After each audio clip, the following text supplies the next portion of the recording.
Quando nós estamos desenvolvendo uma aplicação web, um cenário recorrente no processo de desenvolvimento é que às vezes os desenvolvedores gostariam de armazenar informações persistentes de navegação associado aos usuários. E só para ilustrar o que representa um dado persistente de navegação, vamos considerar o seguinte cenário. Inicialmente, o nosso navegador ele se comunica com o servidor com base no protocolo HTTP. E esse protocolo, basicamente, ele é baseado no que a gente já viu de requisição e resposta.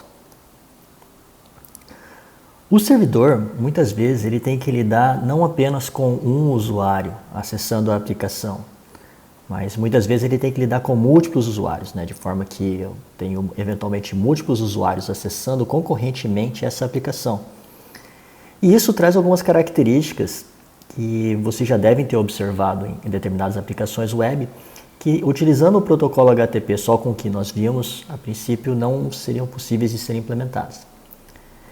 E essas características, só para ilustrar um cenário específico delas, eu vou trazer um exemplo que seria o exemplo da implementação da funcionalidade de login.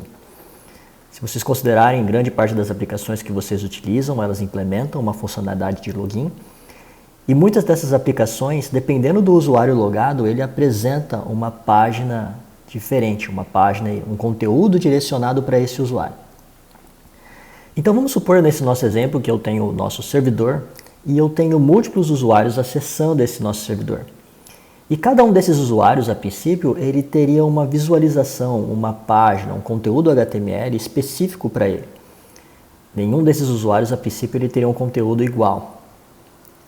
O questionamento, eventualmente, que vocês podem fazer é como o servidor faz para identificar que, dada uma requisição HTTP que chega nele, como ele faz para identificar quem é o usuário que está acessando a aplicação.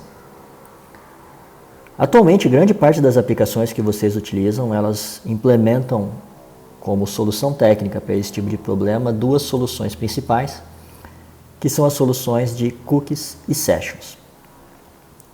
De uma forma simplista, a ideia de utilização do cookie, que é a primeira solução que eu vou apresentar para vocês, ela considera a seguinte hipótese.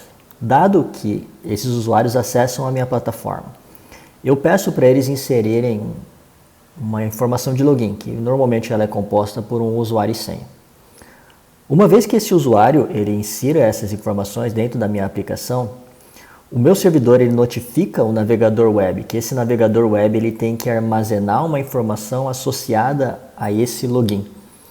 Essa informação muitas vezes ela é baseada em um token que fica armazenado dentro do navegador, dentro do sistema operacional do usuário.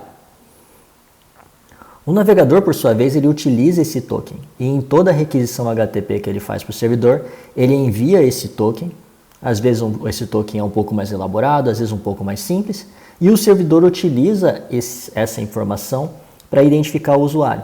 De forma que quando o primeiro usuário ele envia o token relacionado a esse primeiro usuário, o servidor sabe que essa requisição veio de um usuário específico e ele envia uma página HTML, ele envia o conteúdo da aplicação web associado a esse usuário.